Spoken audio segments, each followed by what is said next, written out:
Hello again, this is Mark Mitchell. Today we're going to be looking at chapter 4, which is about social structure, and another interesting chapter, so I hope this helps. Hope you're doing well when you watch this. We start off again with social structure, and by that really our chapter just means some sort of recurring patterns of behavior, and we can see it just about everywhere. If we look, we'll have several examples in our chapter, but whether they're tangible or intangible examples, we can see this behavior just reoccurring. Our chapter outline is next, but we're already started with the first topic there of understanding social structure, and then we'll look at different levels of it from small to large, and then kind of a medium in between that small and large, and then a couple other topics as we get through the chapter today. These are our extra articles, and they're trying to show you some of those concepts. I think especially when it comes to the micro, meso, and macro levels of social structure, they have at least a couple of them, I think, that relate very well to that. So we'll see that. And here we go again with the beginning of the chapter. But our book just starts out with a couple basic definitions. Already mentioned social structure. The social institutions, now that includes such things as government, schools, businesses, religions / churches, the family, and of course you could list some more, but that gives you some good ideas of what a social institution is and just how important it is. And again, out of all those, I think the family is the most important. And just think how life would be without something called the family. It'd be hard to imagine that the world would continue. Something really terrible would have to have occurred if there were no families. But at any rate, we are going to see those two things predominantly throughout the chapter. All right, and our book is trying to just let us know how important this is. That's why we have a chapter devoted to it. Individually, we really couldn't change social structure, but collectively we can. And so it is something that's very important, that gives a lot of familiarity to life. And then when the social structure is interrupted or disturbed, it can create some confusing outcomes. For example, in our book, we have a couple examples of when the United States has experienced some hurricanes that were very devastating and how the general social order was interrupted. So, for example, normally when you have people trying to break into others' homes because everything's operating normally, the police are able to effectively respond in most cases. But when entire cities are nearly devastated by these storms and just all the social structure and has been destroyed, people really have to defend themselves and can't rely on the police until that social structure is back in place. So that maybe is just a short but a good example. We can see some other changes in social structure when it comes maybe to women's roles. So, for example, there was a time when women, they had a lot fewer opportunities in the United States. They were really expected to get married at a young age and help raise a family and basically not go outside the home and work. And now today, that is expected of women. So there's another good example of a change in social structure. Now it took a number of decades for that to occur, but that is another interesting example that we could use.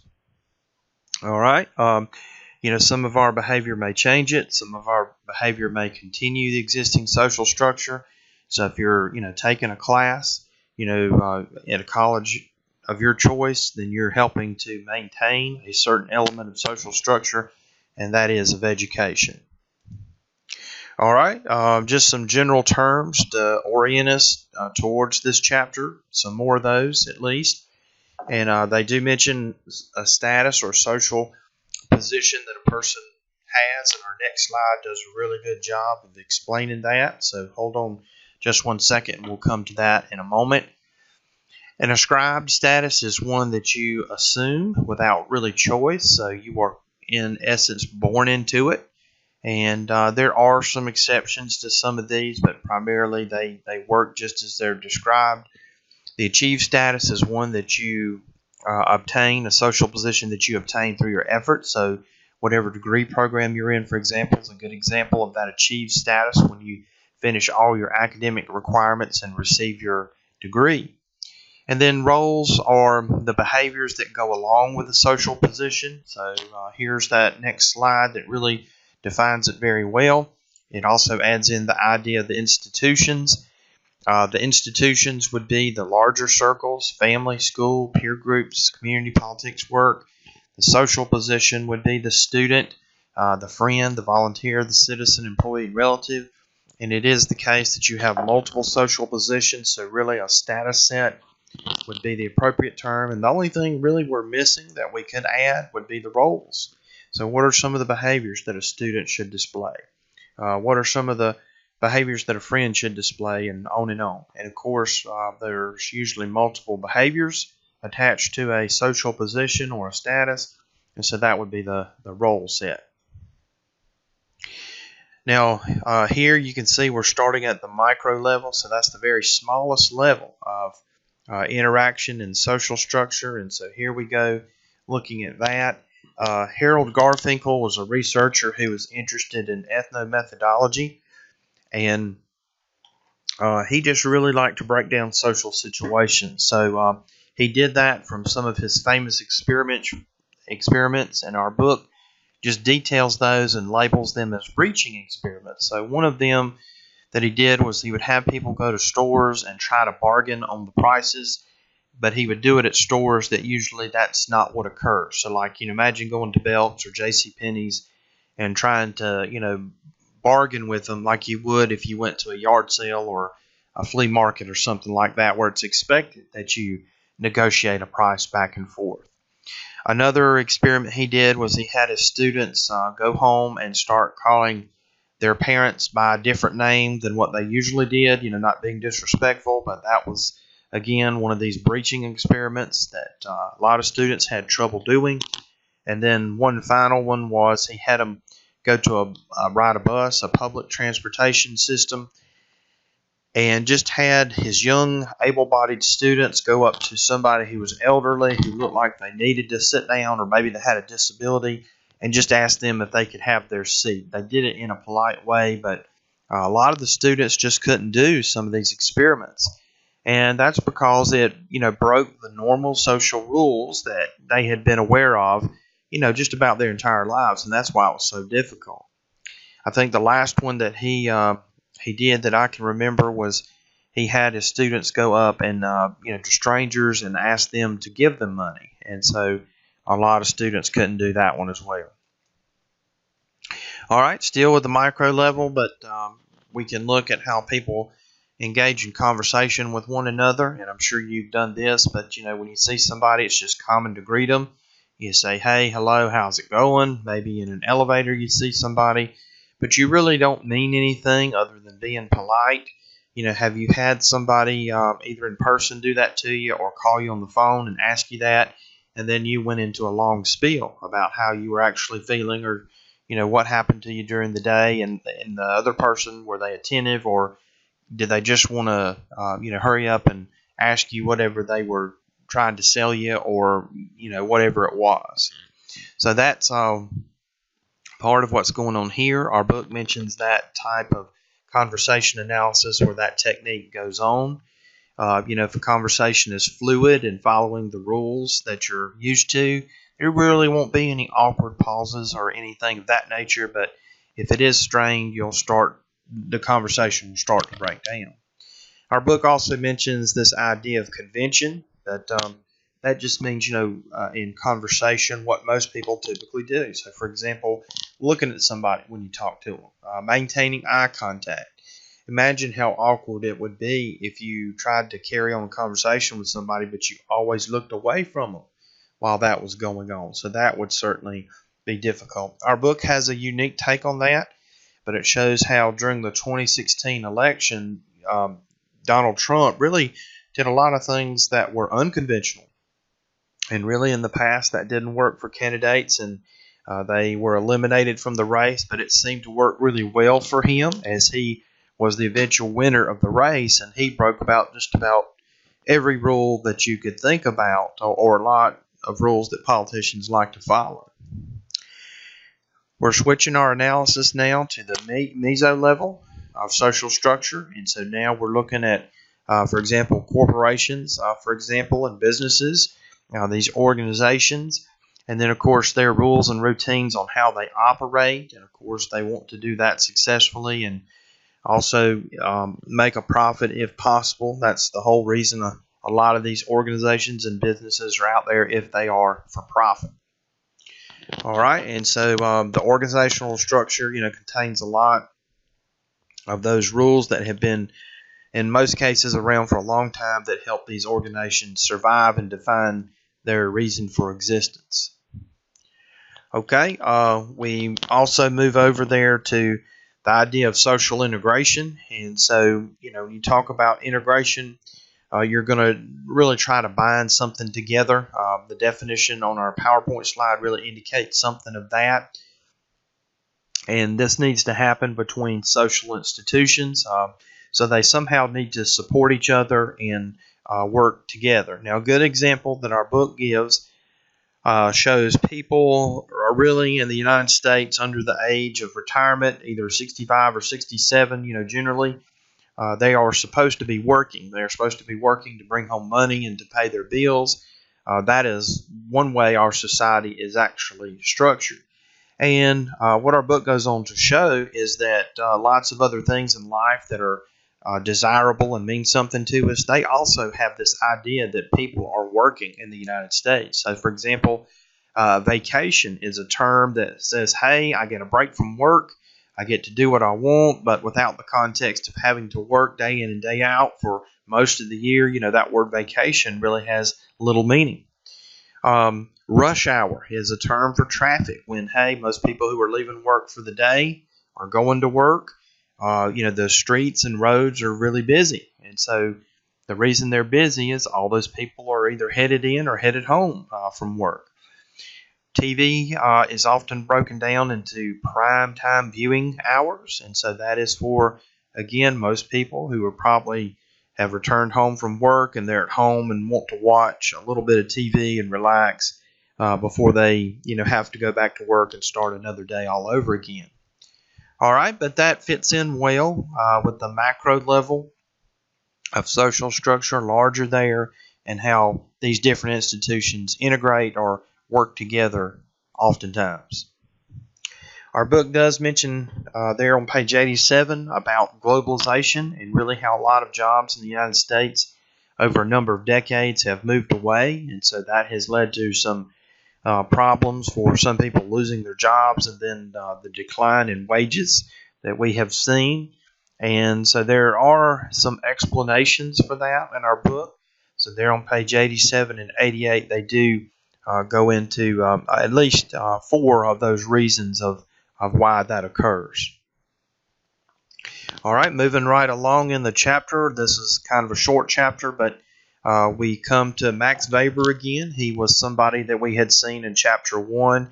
He was a German sociologist, and he was also very interested in rationality and how people make decisions. And so we kind of have some of that you can see on the slide. And the types of action that are referred to in the chapter attributed to Weber talk about traditional action, and this is just like what we saw in chapter 1, but it's what we did in the past. It's what we ought to continue to do. No rhyme or reason for it. Effective action in social structures, for example, just show us that a lot of decisions or action can be conducted when you're emotionally invested in something. It has your feelings and emotions invested in it.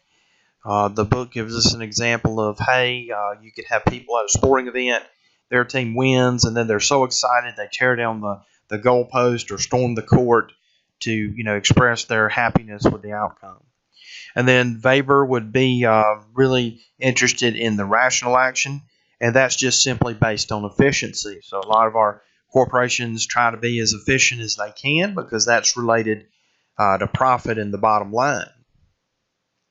And that directly relates into McDonaldization. That's after the restaurant McDonald's, but they are really envied by a lot of companies because We'll see on the next slide there's 4 characteristics that you find at McDonald's that they really emphasize because it helps them continue to be profitable. And so a lot of businesses want to copy McDonald's and do it just like they do. George Ritzer is the one who came up with this term, and he actually wrote an article on McDonaldization and said, well, hey, it does some good things in some ways, these 4 properties of McDonaldization, but it can, for example, lead to some bad things. But our book really focuses just simply on the characteristics. So McDonald's is very efficient in what they do, and that's serving up what they consider to be tasty food to customers. McDonald's would sell anything as long as they could do it at a profit. That's true of all restaurants. Calculability is they're very precise in their measurements. So a lot of this stuff could be automated to bring about these 4 characteristics. Predictability means, hey, wherever you go in the United States, a Big Mac ought to be a Big Mac. And maybe there's some differences outside the United States, cultural differences. What would McDonald's serve customers who don't like beef? That would be something. So they would have a variation of the Big Mac, but it just wouldn't have beef. And then finally, control there in order that you can monitor your employees, and then that would work to the advantage of the employer so that they could easily replace people who decide to leave. All right, so as we move on here, we see again how structures can kind of change, and we've got a little bit there on how telephones have changed from the earliest usage to smartphones today. And our graph just shows us, for example, most people seem to be switching, at least in the United States, to a mobile phone. 60% there have a working landline, and then 40% do not. So those would be the mobile phone users. And you can see, for example, around the world, lots of people have maybe never had a landline, and the smartphone or mobile phone is the only one that they've ever known. So that seems to be true for the rest of these countries. Some of the fastest growing places in the world for mobile phones include countries like we see. As a matter of fact, Africa's, I think, the #1 place. And you can see over the last 10 to 15 years, the number or percentage of people who own a mobile phone has drastically increased. In the United States, it went up from 64%, about 2/3 of the country, to almost 90% of the country in the last or a span of 12 years in this chart. All right, so when telephones were first used, they were really for businesses that our book mentions, and then later on, when companies were marketing telephones to residential customers, they were done so in the idea that you could have a phone, to manage your household affairs, and then to call emergency help if you needed it. And of course, today, smartphones are really not marketed to that, but instead for a variety of other things, including internet use. And it's back earlier, phones were considered a luxury. They're really not considered that anymore. Because so many people have them is why I would say they're not considered a luxury. I mean, I know they're very expensive phones and things like that, and they probably are technically considered a luxury, but when 90% of the country has one, it kind of loses that luxury name status. There's a few other things in the chapter that we want to look at, and the changing structure of friendship is one. People used to meet in physical locations to enjoy one another's company, and that's really not the case anymore. You can certainly meet with your friends and never even physically be in their presence. I think it's most common today for people to spend time with their friends online or texting or messaging or things like that, and so that's a way that the structure of friendship has actually occurred. Now, our book also mentions there's a chart on page 94 that shows that there is some people who are at risk of being lonely. So especially those who are older, so 65 and up. More people are living alone than in past generations. But yet, there's different ways that you can still avoid maybe being loneliness and some of the negative health outcomes that might be related to someone who is very lonely indeed. Work. Our book also mentions again how work has changed. In the past, people would work for an employer almost all their working life and then retire with that employer, and that's really not true anymore today.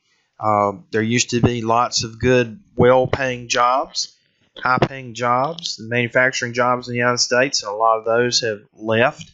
So that's another change in work. And then, of course, the education that one needs is a whole lot greater today than what it was in the past. So those are lots of changes there. This was one of our extra articles there, but it shows, for example, how if you know more about a different culture, that actually aided U.S. soldiers all over the world, and especially in places like Iraq and Afghanistan and different places that ultimately led to the capture of Saddam Hussein. Now it's not been that long since we had another school shooting. The most recent one was the one in Texas at the Santa Fe High School, I believe it was. But here our book says, well, hey, we can look at social structure and try to find out why these things are happening and maybe find some ways to help prevent a school shooting like that where people lose their lives. The big thing it suggests is, the warning signs that are out there, and we're familiar with that with the slogan, see something, say something, but it does just go through some of the other school shootings and identify some of those things that people knew, but it just wasn't communicated. So that is a social structure issue, or at least partly. And then we already mentioned it here about the changing workplace. We mentioned some of those concerns before. Here's another slide with some of those as we've reached the end of the chapter. I hope you have a good day. Thank you. And if I can help you, please let me know.